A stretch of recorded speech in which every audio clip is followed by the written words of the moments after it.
rimwe kabiri gatatu Eric Mucyo komeza babwira iby'iwacu DJ Paul Muhamya Jimmy komeza ubaye ku ngoma z'iwacu YegoDeep.com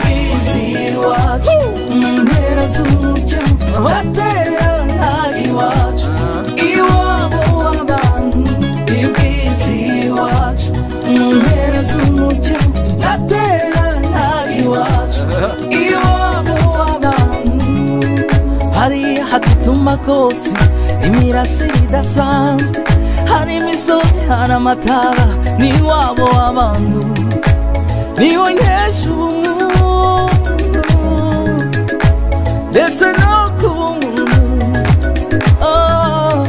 hariya ni iwacu iwacu mu mpera z'umucyo atera iwacu iwabo w'abantu ibwizi iwacu mu mpera z'umucyo atera iwacu iwabo w'abantu aho amata agira gitereka aho inka zigira gisasira uzasanga bari b'indero n'umuco n'abasore b'intwari batari ibigwari aho ireme ry'ubusabane n'urugwiro aho urukundo rwa kivandimwe ruganje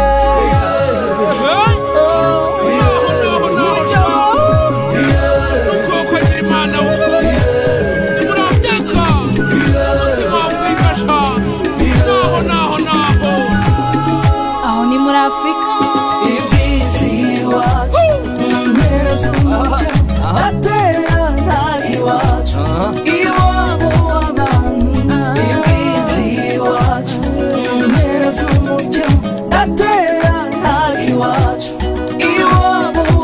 YegoDeep.com imirimo ikera aho nihondeye nturuka utibaza byinshi gusa unyumve cyane ni mu misozi n'ibibaya twasigiwe n'abakurambere baturinze ubugwari bashaka ubutwari none ubu ndisanzuye wese ndavuza ingoma n'abakarazi wacu nkumva uburyohe bw'isi gakondo nkumva imirya y'inanga n'aha nagombaga gushyikira niho numva nisanga uzihembe hose bumve hano hafi ndetse niyo bigwa basuhuze muri iyi ndamukanyo utamashyo muraho murakoma dore ibisagara byuzuye inka abashumba baraho barakama ndagira ngo dutangire gahunda zacu z'uyu mugoroba. Haleluya. Ubwo impamvu ntangiye mvuga hano ntabwo turi mu rusengero turi mu kirori ariko abenshi turi abakristo turashimira buri wese wageze hano ndumva benshi ari abashyitsi ari abasangwa muzi cyatuzanye cyabereye hano ubwo rero amazina yitwa Kazungu ariko byangombwa ni Twabineza Jean Claude nkaba ari ngiye uri kugiye kwakira abantu batandukanye ari abasangwa ari abashyitsi n'abandi bashyitsi dutegereje bakiri inyuma reka mpere ku bagize Itara Community Group abarimo hano muhaguruke tubakire. Murakoze cyane twagira ngo turebe ko muhari n'abashyitsi bareko ko abantu bahagarariye kuba hari murakoze cyane Imana ibwiriza umugisha muyicarire. Abayobozi bagize Itara Group ari abacyuye igihe ari n'abatowe ubu ngubu muhaguruke namwe tubakire. Abayobozi muhaguruke. Abenshi bari mu kazi murakoze cyane murakoze urabona bakoze akazi gakomeye cyane kuba muri hano ibintu biri byenorganize gutya ibintu biteguye gutya dufite komite nini nuko abenshi bari mu kazi abandi bari hanze abandi bari muri za service niyo mpamvu mutari kubabona ariko abayobozi turabashimira cyane kuko aho tugeze uruhare runini rwanyu murakora cyane turabashimiye Imana ibaheze umugisha. Turi kumwe by'umwihariko na perezida wacu nubwo nawe yahagurutse mu bayobozi ariko irumvikana uko waba uri perezida kose uri perezida kandi abantu barakugira icyizere icyo waba uri cyose kiyobora perezida wacu twongeye kutumwakira by'umwihariko perezida nahaguruke nawe adusuhuze. arakoze cyane turamushimira ko yari ari muri manda yacyuye igihe n'ubu ngubu bakomeje kumugira icyizere bumva ko akora neza kubera ko bamutoye rero no kubera ko akora neza iyo batarakoze neza ntabwo tuba twaramutoye perezida turakwakiriye nawe twakiriye abari ku buhanga bw'ibyuma namwe muri kubikora neza turabakiriye MC nawe nakwibagiwe umuntu w'umugabo cyane ari kubikora neza nduba muri rusange narekera ahangaha twese tubaye abasangwa ntagire ikibazo ngo ntabwo uri mu itara twese tubaye bamwe ufite ikibazo hano hari abasore n'inkumi bari gukora protokole barabikora neza wamusinyara ukamubwira ikibazo ufite murakoze cyane ari kumbwira ngo komite ngo bakeneye kuyimenya reka nsabe abantu bari muri komite abatuye umwaka sinzi ababarimo hano muze muhagarare hano imbere kanihereho ngewe ndi umugenzuzi muri komite murakoze cyane nanjye nitwa Safari Kagira neza ni ngewe uhagarariye uyu muryango wa Itara Community Group murakoze nanjye nitwa Charles Musana kaba ndi secretary kaba ndi n'umubitsi murakoze cyane nanjye nitwa Mugabo Jackson ndi umujyanama mu muryango Itara Community murakoze nanjye nitwa Justin ndi umugenzuzi mu Itara Community Group murakoze nitwa Jerome David nanjye ni umwe umujyanama muri uyu muryango murakoze nitwa Donata Muhimundu nanjye ndi umuyobozi w'umuryango njyewe bahereza ibitekerezo ibintu byose bikajya ku murongo murakoze cyane urumva afite akazi gakomeye cyane abantu batubaza n'ibitekerezo ubwo rero komite turabashimiye cyane kandi twizere ko n'ubutaha iyi gahunda n'ibizajya igaruka buri mwaka simbizi ubwo wenda bizigwaho nabyo kandi byaba ari ibintu by'ingenzi ndumva MC twagusubiza ijambo ndumva gahunda yanjye ari kubakira ariko hari undi muntu nasaba Pastor Abag haguruka Pastor Abag welcome. Thank you so much. We are very happy to see you again. You are not friend, you are brother. So we are excited to see you. Welcome. Amakuru. Bwana sifiwe. Hallelujah. Christ is born. God is good. Imana ni nziza. Okay, let's try this again. Wait. Let's try this again. God is good. All the time. All the time. cyangwa inyota hugeze hose baragusomya yewe nzajya ngenda ariko ngaruke nzihamira hano nkwiye kuba naho iby'amahanga henda akaryana reka dukomere kuri Afurika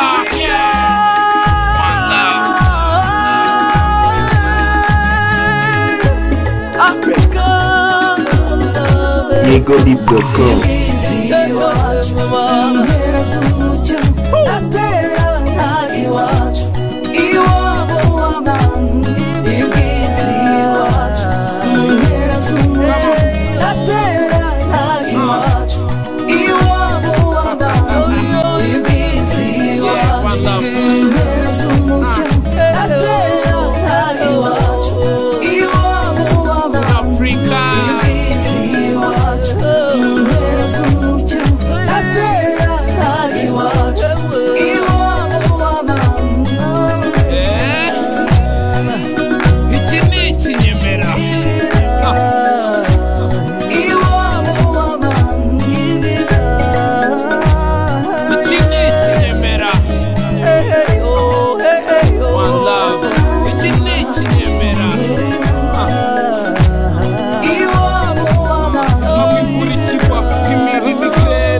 You should hear the policeman.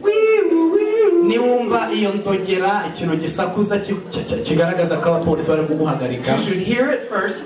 Ugomba kubyumva mbere na mbere. And then when you hear it, look in the mirror. urebe muri mirwari And see where the car is. urebe ahantu imodoka iri. If a policeman is pulling you over, niba polisi arimo kuguhagarika, he will drive up very close behind you. azahagarara azatwara imodoka ahagarare ahantu, and he will flash his lights at your car. azahagarara inyuma y'imodoka yawe arangize afate amatara ayashyire ayapointinge ku modoka yawe. So John, you're the policeman. Reka dupretende ko John ari uri polisi. So I look in the mirror and I say, uh-oh, he's pulling me over. Niba ndamutse ndebye nkabona muri mirwari nkabona arimo kumpagarika. Do not drive faster. Ntutware wihuta cyane. Slow down. Genda gake. Pull your car over to the side. Ujye ku ruhande. Turn your keys off. Uhagari urufunguzo rwawe urufunge mbese use nkaho uhagaze burundu. Turn the lights off. Nurangiza amatara uyafunge. Roll down the window. Amadirisha nayo yamanure. Get your license out. Ugaragaza ibyangombwa byawe. And your car registration. N'icyangombwa kigaragaza ko imodoka yawe ibaruye. The policeman will walk up to the side. Polisi azaza ku ruhande ahantu uri ku idirisha. And he will ask to see those documents. Azasaba kugira ngo umwereke ibyangombwa. If you don't speak good English, this is very important. This is very important. If you don't speak good English, it's okay. Just tell the officer, I don't speak good English. If you tell them that first, it will help the officer a lot. But after that, the officer they'll explain why they pulled you over. Then and just make sure you obey to do everything they say.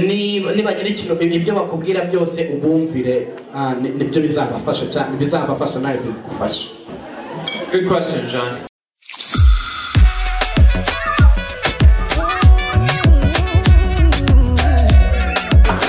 Amakuru. Merry Christmas.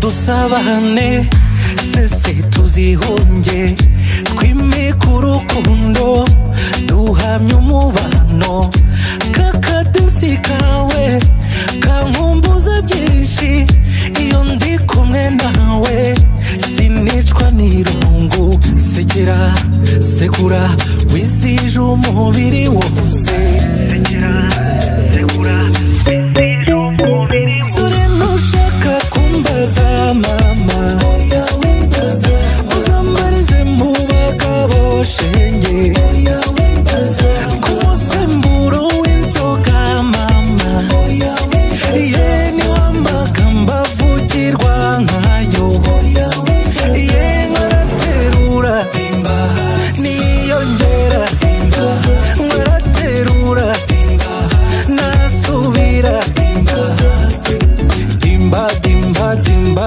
dimba dimba dimba hasi ni mucyo dutaramane twizihiwe cyane mu mihigo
umuyobozi w'itara yaba yahageze ndabona mususurutse murishimye. murakoze cyane, ndabashimye cyane abantu baje kubana natwe uyu munsi. By'umwihariko dushimiye abanyamuryango ba Itara Community Group. Ni ingenzi cyane kuba muri hano uyu munsi wa none. Bityo rero bantu mwese muri aha ngaha, uyu munsi ni umunsi w'agaciro ndetse ni umunsi ukomeye mu mateka y'abantu batuye hano muri Dallas, by'umwihariko umuryango wa Itara Community Group. Aba bantu mubona twatangiye mu kwezi kwa 11 ku itariki 8 mu 2017. Twatangiye turi abantu 11, ariko uyu munsi tumaze imyaka 2 tugeze ku miryango 50, tukaba dufite abantu 225. Mwihamaje. Ndashima cyane abatangije kino gikorwa, barimo Nsengiyumva atuye muri Kentucky, Kazungu ari hano inyuma, Ngoma ari ahangaha, nanjye ndavuga abayobozi, ariko hari n'abandi twafatanyije kugira ngo kino gikorwa kibe kigeze ahangaha. Umurimo ntabwo warangiye, ahubwo niho ugeze ukomeye. Ibi ngibi ni ibintu by'indashyikirwa cyane kuba abanyamuryango twarishyize hamwe kugira ngo twikemurire ibibazo bitwugarije muri iki gihugu kirushijeho kuturusha ubwenge mu buryo budasanzwe. Uyu muryango witwa Itara Community Group. Impamvu witwa Itara ni iyihe? Icyambere, iyo abantu bafite urumuri rubamurikira mu mwijima, bibafasha kutavunika igihe bagenda ahantu hari umwijima. Urwo rumuri rubamurikira kugira ngo hatagira imbogamizi bahura nazo aho bagenda. Kugeza uyu munota rero ndatekereza ko ari nta n'umwe urabasha guhumuka ngo arebe ahantu turi. Mumbabarire gato, umuntu aramutse afite inda mu mutwe akagenda, aramutse ageze Fotofu, inda ntabwo yamenye ko nyirayo yageze hehe muri Fotofu. Ese ahari turi kumwe? Umuntu aramutse afite inda mu mutwe, ndabisubiramo, akagenda akajya Fotofu, ntabwo inda yamenya ko nyiri ukugera Fotofu yageze, ahubwo inda imenya ko uwo iri mu mutwe akiri hahandi yarari, nyamara nayo yari iri kuzenguruka. Turasabwa kumenya umwijima turimo, uburyo tubasha kugira ngo tube twabona icyadufasha kugira ngo tubashe guhweza, tumenye aho twavuye, tumenye n'aho tugeze. Itara Community Group iradufasha. Icyambere, igikorwa ni iki ngiki mubona, kuko umugambi ni uwo kumenyana. Abantu benshi ntabwo twari tuziranye, ariko uyu munsi ndatekereza ko buri wese ari kure akavuga ati n'uyu nguyu nawe ari ahangaha, n'uyu nguyu nawe ari ahangaha. Iki ni igikorwa cy'indashyikirwa. Nashimira abanyamuryango ba Itara Community Group ndetse n'inshuti zacu baje kubana natwe uyu munsi. Intego y'Itara Community Group ni iyi. Iya mbere, urebye ahantu twari dutuye mu gihugu cyaho twaturutse, ntabwo twari tuzi kugura irimbi igihe umuntu yapfuye. ayo ni nk'aho ari amateka kumva umuntu yapfuye bakajya no kugura irimbi, ariko uyu munsi wa none urasabwa kurigura. Aho twavuye mu gihugu cyacu bitewe n'ibibazo bitandukanye tukajya mu nkambi, iyo responsibility yafashwe na HCR cyangwa se imiryango nterankunga yari ishinzwe kutureberera iby'ubuzima bwose. Mu myaka irenga 20 bamwe twamazemo, ntabwo twari tuzi yuko umuntu ashobora gupfa ngo baduce amafaranga.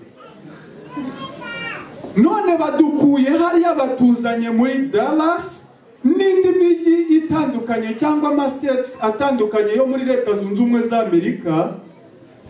None hari dushobora kuba tugifite imitekerereze y'aho twari turi, aho twahungiye cyangwa se aho twavuye. Aho ngaho ntuzajya uhagera, uzajya ushyiraho icyo bita question mark cyangwa se akabazo, kubera ko nureba itandukaniro riri hagati y'aho uri n'aho wavuye, urasanga bimeze nk'uko wabona imbeba y'ikururu n'inka, ntabwo byahura. Bityo rero niyo mpamvu twafashe umwanzuro wo kugira ngo dushake itara ritumurikira kugira ngo icyo kibazo tuzajye tugikemura, kugira ngo umuntu wacu nazajya apfa ye kuzajya aherana n'agahinda ko kuba buzuwe ngo ndetse yisahure no mu nzu kandi nta n'icyo afite. Ibyo byaduhaye ishusho y'uko twebwe muri kino gihugu turimo dufite amafaranga, kuko impamvu turi hano hari abapfuye ndetse hari abahuye n'ibibazo kugira ngo kino gihugu kibe cyakira abantu bose batandukanye baze bagira umutekano ndetse babone akazi. Kuba rero dufite ayo mahirwe, ntabwo twari dukwiye kujya dusaba ibyo dukwiye gusaba ngo n'ibyo twishoboreye nabyo tubisabe. Ni ingenzi rero gufata iya mbere kumva iki kintu. Icya kabiri, abantu benshi bahura n'ibibazo bitandukanye akaba yasohorwa mu nzu. Iyo uyu muntu asohowe mu nzu bidaturutse ku mpamvu ze bwite, uyu muryango uramumurikira ukamwereka uburyo yabaho, ukamwishyurira amezi 2, yava muri bya bibazo akishyura ukwezi kumwe kubera ko ari umunyamuryango. Mbese ahari hari ikibazo azahura nacyo. Gatatu, twagiye twumva ibibazo bitandukanye, umuntu ngo amaherere agwira abagabo kandi mu by'ukuri ntawe ujya wikurura ikibazo agishaka. Birashoboka ko ushobora kukikururira, ariko hari ibibazo biza tutabiteguye kandi biratuzengurutse, ni byinshi cyane ntawabasha kubirondora. Bifite uburyo n'ubwoko butandukanye duhura nabyo, kuko aho twari turi ibibazo byari bike kuruta ahangaha turi. Aha niho hari ibibazo byinshi bitwugarije, byugarije abana bacu, byugarije abagore bacu, byugarije abasaza bacu. Rero icyo nacyo twagishakiye umuti. Niba umuntu wacu ahuye n'ikibazo cyo gufungwa, icyo dukora turihuta tukamutangira icyo bita bail bond, akava muri gereza, yarangiza agakurikirana ibye ari imusozi. Kuburana uri hanze bitandukanye no kuburana uri muri gereza. Hano uburoko buragurwa iyo bibaye ngombwa.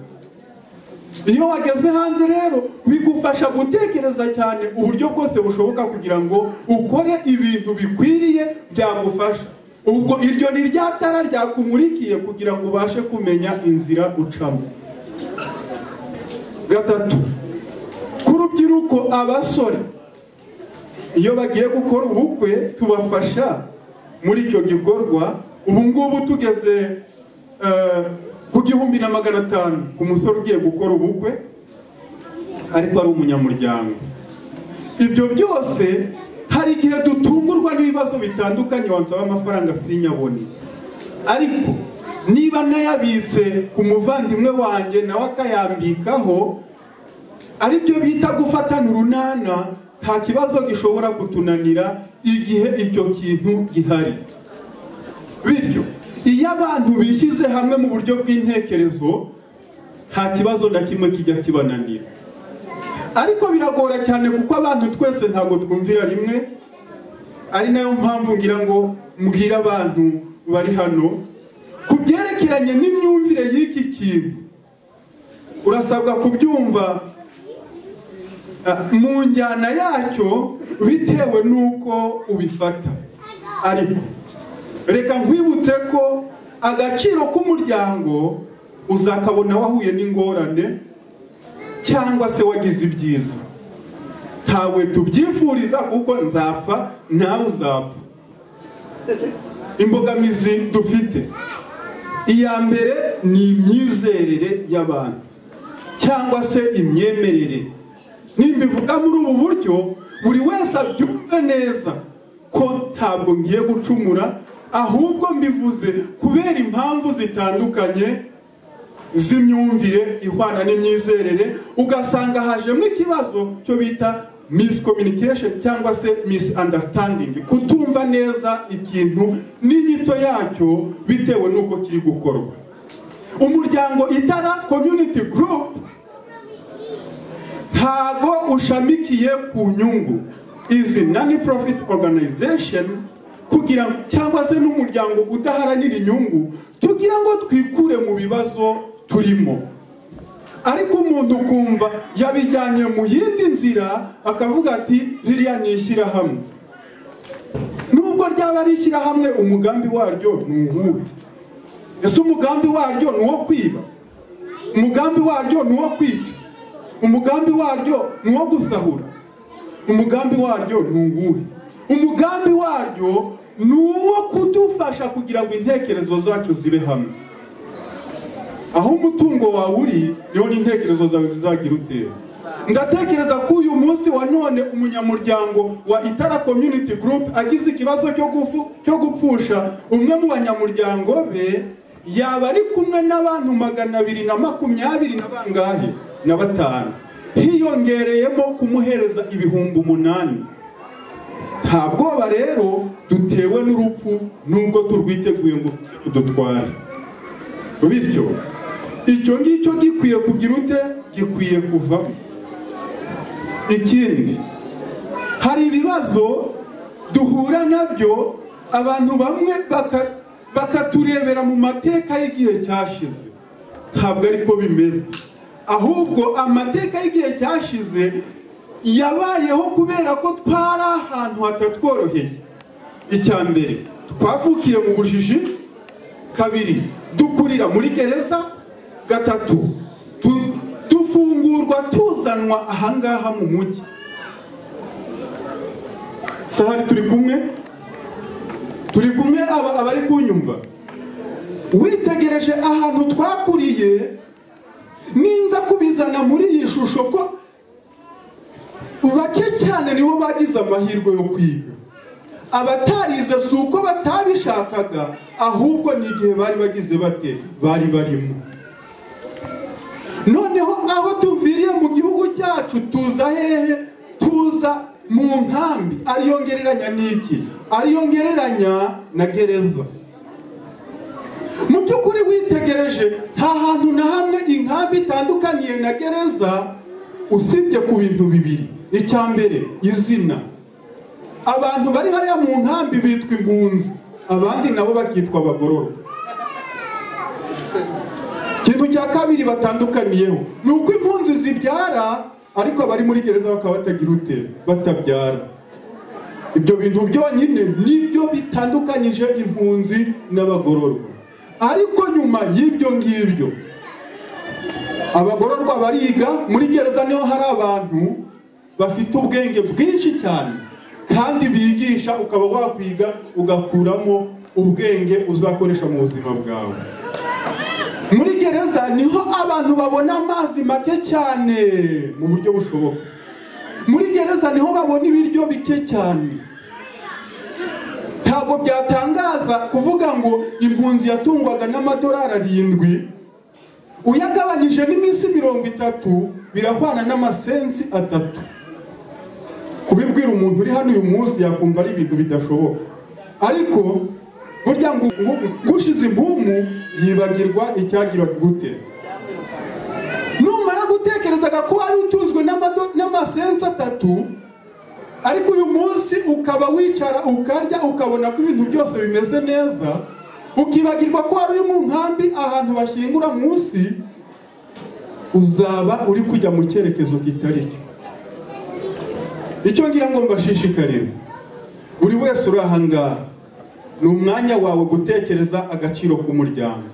Kubana nawo ni ingenzi kuri wowe, kubana nawo bizagufasha, kandi kubana nawo uzabona ko utibeshye cyane.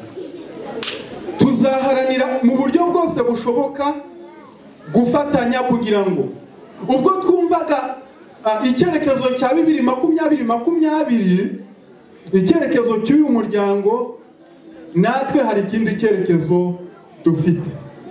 Icyerekezo dufite ni iki? Uko amafaranga yiyongera niko abanyamuryango bacu bazarushaho kujya bafata, bakamenya ko iki umutungo wabo ugeze ahantu runaka.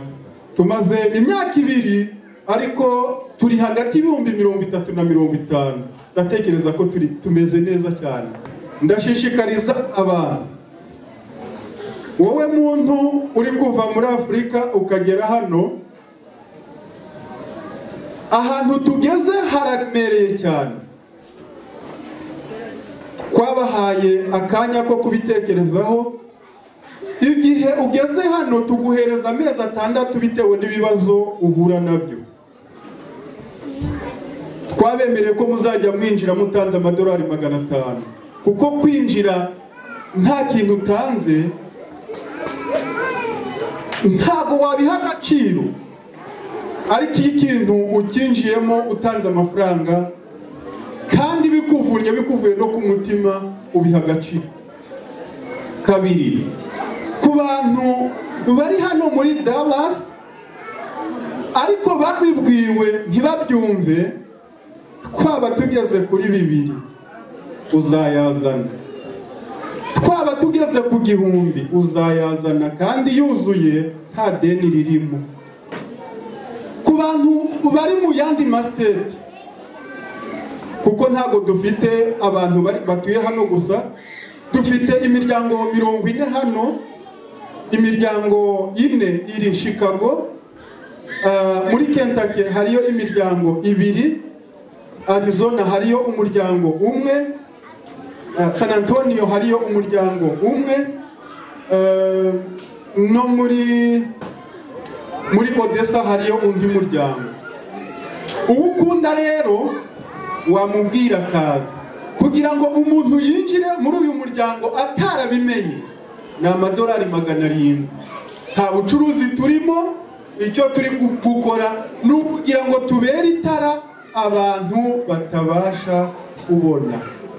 Hamwe n'ibyo rero mbashimiye mbikuye ku mutima uburyo mwitabiriye kino gikorwa kandi mukaba mwaje. Imana ibaha umugisha, bifurije kuzagira umwaka mushya wa 2020.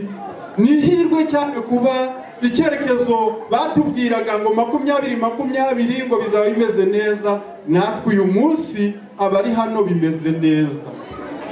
Rero reka mbifurize umwaka mwiza, mbifurize kuzawugiramo ishya n'ihirwe, Imana izabahe kuronka. Murakoze. Iyo umaze kwinjira ukwezi utanga amadolari 30 waba ufite umuryango w'abantu 10, waba ufite abantu 20, ayo 30 akavaringa ibibazo by'umuryango wose. Urakoze cyane. Hari ibibazo byinshi umuntu atabasha gusobanura ko ni birebire, ariko ubu twemewe na state ya Texas, turemewe, dufite ibyangombwa bitwemerera nk'umuryango wa ICG. Mu by'ukuri ibintu byose ni uburyohe, bimeze neza. Murakoze.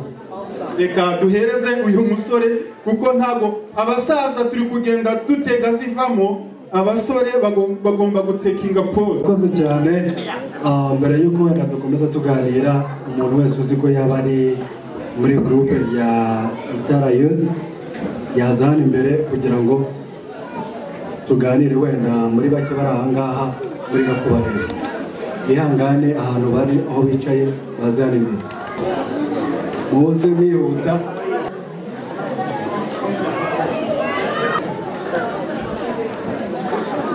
Mu gihe bari kuza wenda twaba turi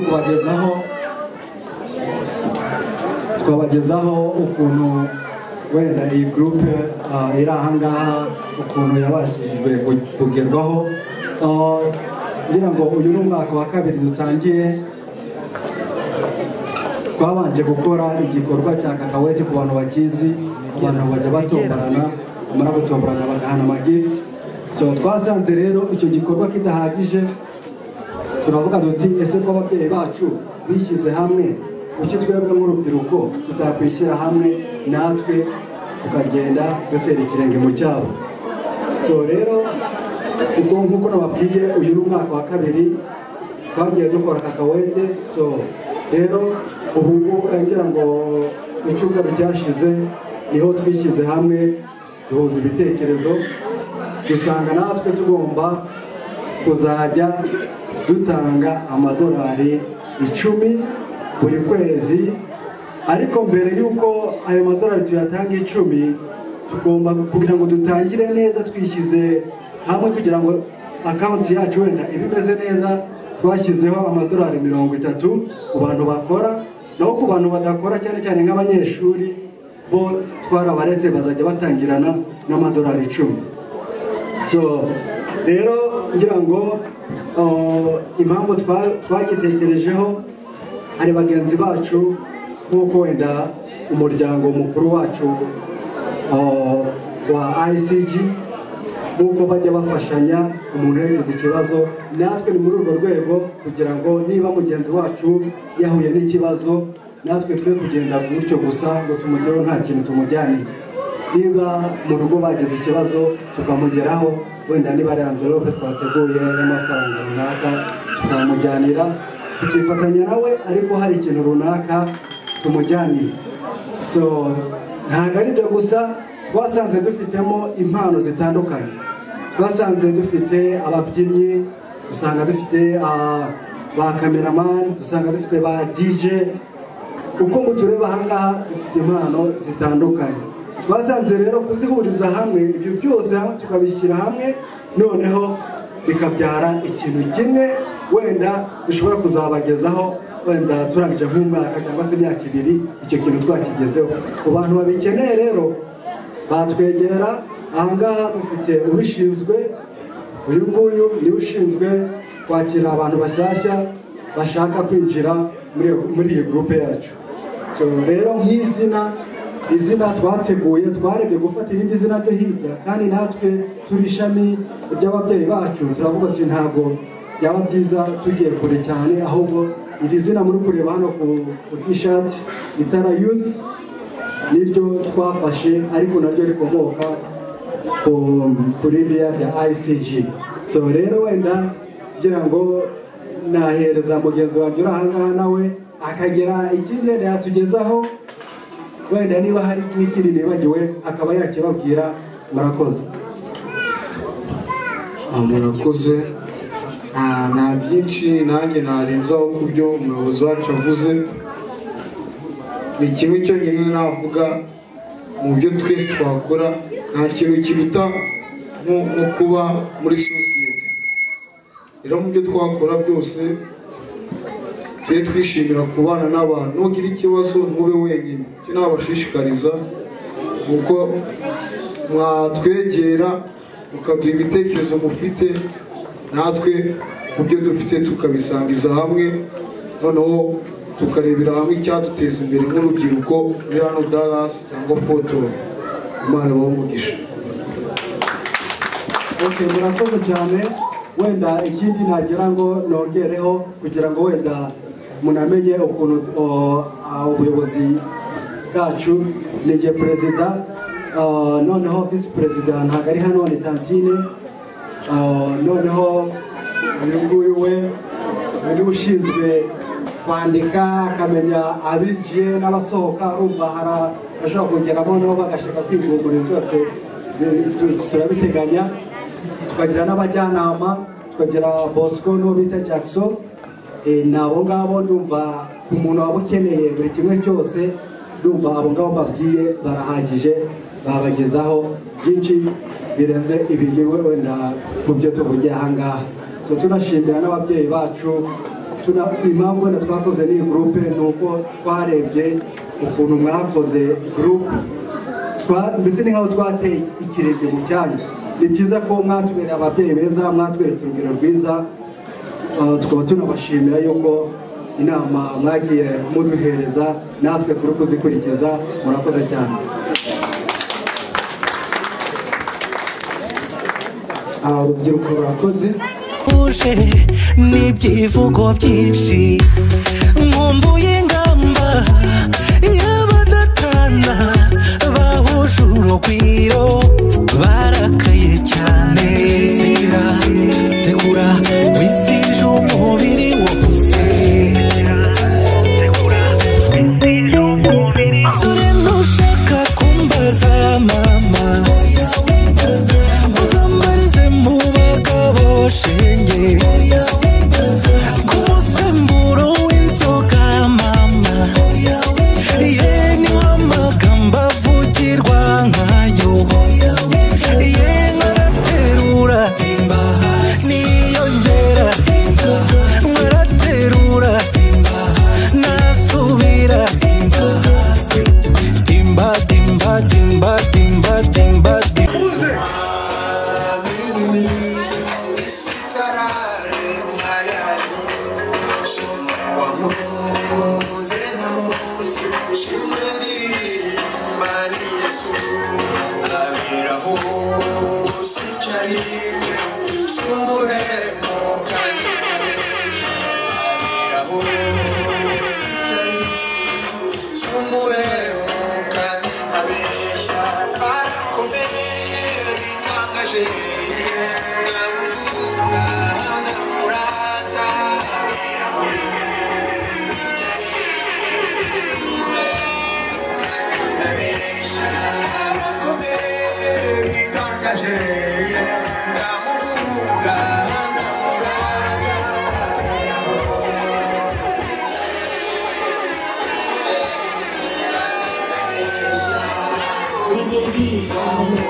Yeah.